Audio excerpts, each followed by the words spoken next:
কল্পনা করুন এমন এক অগ্নি পরীক্ষার কথা, যেখানে আকাশচুম্বী লেলিহান শিখা মানুষের হৃদয়কে কাঁপিয়ে দিচ্ছে, কিন্তু এক বুক ভরা বিশ্বাস নিয়ে একা দাঁড়িয়ে আছেন একজন যুবক। আপনি কি জানেন, যখন গোটা পৃথিবী এক পাশে আর আল্লাহর মহিমা অন্য পাশে থাকে, তখন খোদ আগুনও তার দাহিকা শক্তি হারিয়ে ফেলে শীতল হয়ে যায়? আজ আমি আপনাদের শোনাব ইতিহাসের সেই মহিমান্বিত এক কাহিনী, যা শুনলে আপনার হৃদয়ে ঈমানের এক নতুন মশাল জ্বলে উঠবে এবং চোখের কোণে জমা হবে কৃতজ্ঞতার অশ্রু। হাজার হাজার বছর আগের কথা। বাবেলের সেই প্রাচীন জনপদ তখন মূর্তি পূজার গভীর অন্ধকারে নিমজ্জিত। সেখানকার রাজা নমরুদ নিজেকে ঈশ্বর দাবি করে বসেছে। মানুষ পাথরের মূর্তিকে সেজদা করে, কাঠের পুতুলের কাছে নিজেদের সুখ দুঃখের কথা বলে, কিন্তু সেই অন্ধকারের বুক চিরে এক উজ্জ্বল নক্ষত্রের মতো উদিত হলেন ইব্রাহিম আলাইহিসসালাম। শৈশব থেকেই তার হৃদয়ে ছিল সত্যের এক ব্যাকুল অনুসন্ধান। তিনি দেখতেন বিশাল আকাশ, প্রখর সূর্য, স্নিগ্ধ চন্দ্র আর মিটমিট করে জ্বলা নক্ষত্রপুঞ্জকে। তিনি ভাবতেন, যা অস্ত যায়, যা বিলীন হয়, তা কখনো সৃষ্টির পালনকর্তা হতে পারে না। তার হৃদয়ে কেঁদে উঠত মানুষের এই মূর্খতা আর পথভ্রষ্টতা দেখে। তিনি তার জাতি আর আপন পিতাকে বারবার বোঝালেন, মিনতি করলেন সত্যকে গ্রহণ করার জন্য, কিন্তু কেউ তার কথা শুনল না। তারা উল্টো তাকে বিদ্রূপ করতে লাগল, তাকে সমাজচ্যুত করার হুমকি দিল। একদিনের কথা, বাবেলবাসীরা যখন বাৎসরিক মেলায় গিয়ে উৎসব পালনে মত্ত, তখন ইব্রাহিম আলাইহিসসালাম শূন্য মূর্তিগৃহে প্রবেশ করলেন।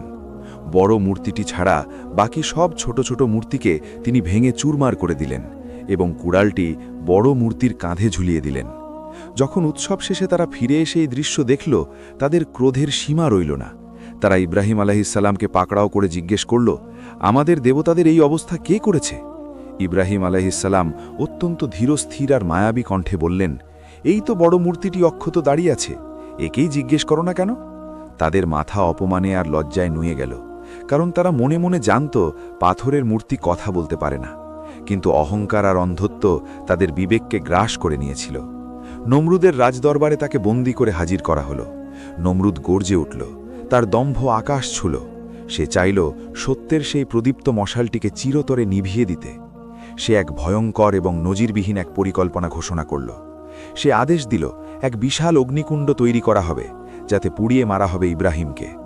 রাজার আদেশে গোটা রাজ্যের মানুষ পাগল প্রায় হয়ে জ্বালানি কাঠ সংগ্রহ করতে শুরু করল। মাসের পর মাস ধরে কাঠ স্তূপ করা হলো একটি বিশাল উপত্যকায়। সেই স্তূপ যখন পাহাড়ের মতো উঁচু হলো, তখন তাতে আগুন ধরিয়ে দেওয়া হলো। আগুনের লেলিহান শিখা এত উঁচুতে উঠল যে আকাশ যেন কালো ধোঁয়ায় ছেয়ে গেল। কথিত আছে, সেই আগুনের তেজ এত তীব্র ছিল যে ওপর দিয়ে কোনো পাখি উড়ে যেতে পারত না, উত্তাপে ডানা পুড়ে নিচে পড়ে যেত। দাউ দাউ করে জ্বলছে সেই শয়তানি উন্মাদনা, যার গর্জন মাইল দূর থেকে শোনা যাচ্ছিল। মানুষ দলে দলে এসে ভিড় জমানো সেই বিভৎস ধ্বংসলীলা দেখার জন্য। বাতাসের আর্তনাদ যেন আগুনের গর্জনকে আরও বাড়িয়ে দিচ্ছিল। ইব্রাহিম আলাইহিসসালামকে শক্ত শিকল দিয়ে পিঠ মোড়া করে বাঁধার হলো, কিন্তু আশ্চর্য বিষয় হল, তার মায়াবী চেহারায় ভয়ের কোনো ছিটে ফোঁটা নেই, নেই কোনো অস্থিরতা। তার ওষ্ঠদয় তখন কেবল একজনেরই পবিত্র জিকিরে ওশগুল। জিব্রাইল আলাইহিসসালাম আসমান থেকে বিদ্যুৎ বেগে নেমে এসে জিজ্ঞেস করলেন, হে ইব্রাহিম, আপনার কি কোনো সাহায্য প্রয়োজন? ইব্রাহিম আলাইহিসসালাম অত্যন্ত প্রশান্ত মনে আকাশের দিকে তাকিয়ে জবাব দিলেন, আপনার কাছে আমার কোনো সাহায্য লাগবে না, আমার জন্য আমার আল্লাহই যথেষ্ট। তিনি কতই না উত্তম অভিভাবক। মানুষেরা তাকে আগুনের গহ্বরে ছুঁড়ে ফেলার জন্য একটি বিশাল মিনজানিক বা গুলতি তৈরি করল, কারণ আগুনের এতটাই তেজ ছিল যে তার কাছে যাওয়ার সাহস কারো ছিল না। চারদিকে তখন অশুভ শক্তির উল্লাস আর হাহাকার। ইব্রাহিম আলাইহিসসালামকে যখন সেই যন্ত্রে বসিয়ে আগুনের লেলিহান শিখার দিকে তাক করা হলো, তখন সারা বিশ্ব ব্রহ্মাণ্ড যেন নিথর হয়ে দাঁড়িয়ে গিয়েছিল। বাতাসের গতিপথ রুদ্ধ হয়ে গিয়েছিল। আসমানের ফেরেশতারা আল্লাহর কাছে ফরিয়াদ করছিল, কিন্তু ইব্রাহিম আলাইহিসসালামের চোখে ছিল এক অলৌকিক স্থিরতা। তিনি জানতেন, যাকে তিনি ভালোবেসেছেন, যার জন্য তিনি সব ত্যাগ করেছেন, তিনি তাকে এই মহাবিপদে একা ছেড়ে দেবেন না। আগুনের সেই করাল গ্রাস যখন তাকে গিলে ফেলার জন্য প্রস্তুত, ঠিক তখনই সময় থমকে গেল এবং প্রকৃতির সব নিয়মের ঊর্ধ্বে থেকে জারি হলো এক খোদাই ফরমান। ঠিক সেই মুহূর্তে আল্লাহ রাব্বুল আলামিন আগুনকে নির্দেশ দিলেন, হে আগুন, তুমি ইব্রাহিমের জন্য শীতল ও নিরাপদ হয়ে যাও। মুহূর্তের মধ্যে প্রকৃতির নিয়ম ওলটপালট হয়ে গেল।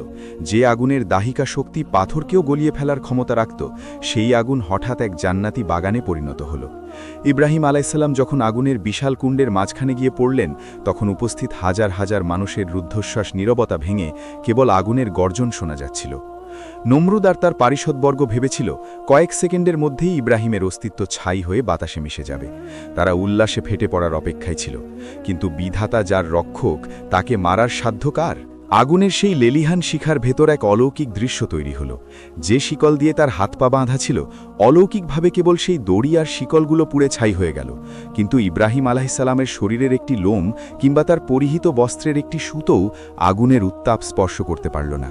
তিনি অনুভব করলেন তাকে ঘিরে এক স্নিগ্ধ শীতল বাতাস বইছে। আগুনের সেই ভয়ঙ্কর লাল আভা তার চারপাশে যেন বসন্তের লাল গোলাপ হয়ে ফুটে উঠল। যেখানে পাথর গলে জল হওয়ার কথা, সেখানে তিনি বসে আছেন পরম শান্তিতে। তার চারপাশের কাঠগুলো যেন জান্নাতের সুগন্ধি কাঠে রূপান্তরিত হল। আসমানি নূরে তার মুখমণ্ডল এমনভাবে উদ্ভাসিত হয়ে উঠল যে আগুনের তীব্র আলো তার কাছে ম্লান হয়ে গেল। তিনি সেখানে একা ছিলেন না, ফেরেশতারা তাকে ঘিরে রেখেছিল এবং তার জন্য সেই অগ্নিকুণ্ডকে পৃথিবীর সবচেয়ে আরামদায়ক স্থানে পরিণত করেছিল। বাইরে দাঁড়িয়ে থাকা জনতা অবাক বিস্ময়ে তাকিয়ে দেখল, ধোঁয়ার কুণ্ডলি সরে যেতেই আগুনের মাঝখানে একজন মানুষ দিব্যি হেঁটে বেড়াচ্ছেন। নমরুদ নিজের চোখে বিশ্বাস করতে পারছিল না। সে বারবার চোখ কচলে দেখছিল, এটা কি কোনো জাদু নাকি বিভ্রম? সে চিৎকার করে উঠল, ইব্রাহিম, তুমি কি বেঁচে আছো? ইব্রাহিম আলাইসাল্লাম অত্যন্ত ধীরস্থির কণ্ঠে আগুনের ভেতর থেকেই জবাব দিলেন, আমি আমার রবের হেফাজতে পরম শান্তিতে আছি। এই দৃশ্য দেখে মানুষের হৃদয়ে কাঁপুনি ধরে গেল। যারা একটু আগে তাকে পুড়িয়ে মারার জন্য উল্লাস করছিল, তাদের মুখগুলো অপমানে আর ভয়ে ফ্যাকাশে হয়ে গেল। তারা বুঝতে পারল এই যুবক কোনো সাধারণ মানুষ নন, বরং তিনি সেই মহাক্ষমতাধর সত্তার প্রিয়জন, যার হুকুমে বিশ্বব্রহ্মাণ্ড পরিচালিত হয়। টানা কয়েকদিন ধরে সেই আগুন জ্বলল। পুরো শহর স্তম্ভিত হয়ে রইল এই অলৌকিক ঘটনা দেখে। ইব্রাহিম আলাইসাল্লাম সেই আগুনের ভেতরে যে সময়টুকু কাটিয়েছিলেন, পরবর্তীতে তিনি বলেছিলেন, আমার জীবনের সবচেয়ে সুখকর মুহূর্তগুলো ছিল সেই আগুনের ভেতরে কাটানো সময়টুকু। কারণ সেখানে আমি আমার রবের এত নিকটে ছিলাম এবং তার কুদরতের এত গভীর শীতলতা অনুভব করেছিলাম, যা আর কখনো কোথাও পাইনি। নমরুদ আর তার দলবল যখন দেখল আগুনের সমস্ত তেজ ফুরিয়ে আসছে, কিন্তু ইব্রাহিম অক্ষত, তখন তাদের দম্ভ চুরমার হয়ে গেল। আগুন ধীরে ধীরে নিভে এলো, আর ভস্মীভূত ছাইয়ের স্তূপ থেকে ধীর পায়ে বেরিয়ে এলেন আল্লাহর খালিল। তার গায়ে আগুনের কোনো গন্ধ নেই, তার মুখে কোনো ক্লান্তির ছাপ নেই। তিনি যেন এক স্বর্গীয় আভা সাথে নিয়ে বিজয়ীর বেশে ফিরে এলেন। এই বিজয় কেবল ইব্রাহিমের ছিল না, এই বিজয় ছিল সত্যের, এই বিজয় ছিল একনিষ্ঠ বিশ্বাসের। সেদিন বাবেলের আকাশে বাতাসে এক অব্যক্ত হাহাকার আর বিস্ময় ছড়িয়ে পড়ল। এক একাকী যুবক কেবল তার বিশ্বাসের জোরে এক মহাপ্রতাপশালী রাজাকে পরাজিত করে দিল। কিন্তু নমরুদের অন্ধকার মন তখনও সত্যকে স্বীকার করার বদলে যোজনার নতুন জাল বুনতে শুরু করল। সে বুঝতে পারেনি যে আগুন ইব্রাহিমকে পোড়াতে পারেনি, সেই খোদাই গজব একদিন তাকে আর তার সাম্রাজ্যকে মাটির সাথে মিশিয়ে দেবে।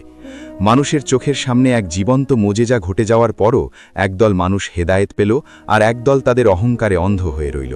সত্য আর মিথ্যার এই লড়াই এক নতুন মোড় নিতে শুরু করল, যা ইতিহাসের পাতায় চিরদিনের জন্য অমর হয়ে রইল।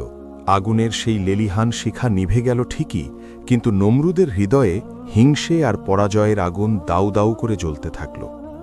সে দেখল হাজারো চেষ্টার পরও ইব্রাহিমের একটি পশমও সে স্পর্শ করতে পারেনি। অথচ এই অলৌকিক ঘটনা দেখেও নমরুদের পাষাণ হৃদয়ে গলল না।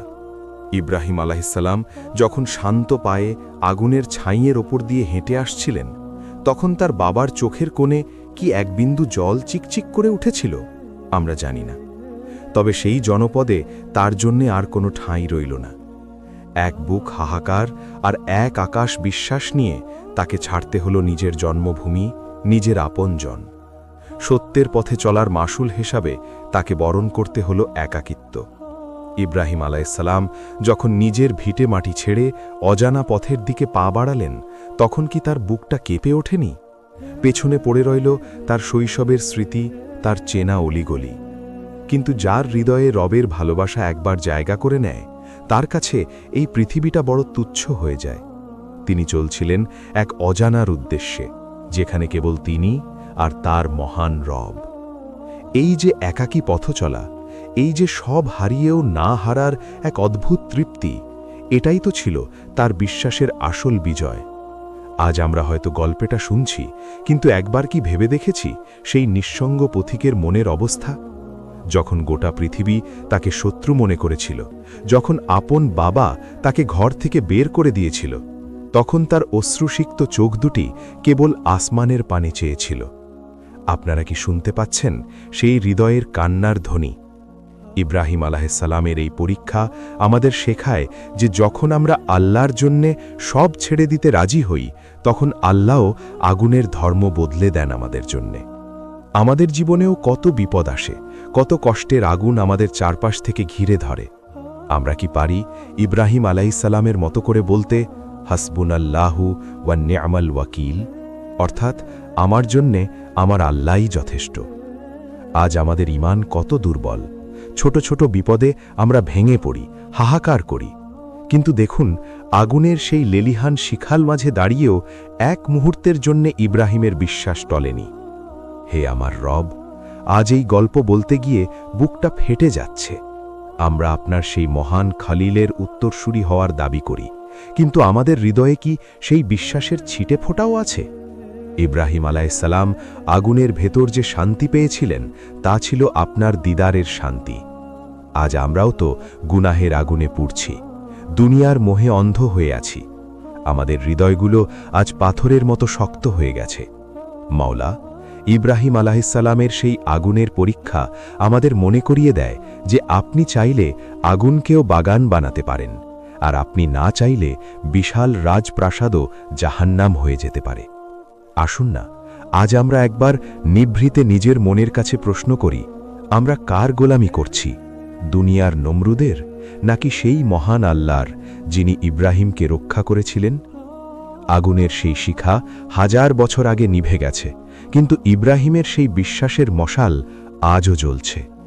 আমাদের কি ইচ্ছা করে না সেই প্রশান্তির সাগরে ডুব দিতে, যেখানে কোনো ভয় নেই, কোনো অভাব নেই? ইব্রাহিম আলাইহিসসালামের সেই অশ্রু ভেজা বিদায় আর আগুনের ভেতরের সেই একাকী মুনাজাত আজও আসমানের দরজায় কড়া নাড়ে।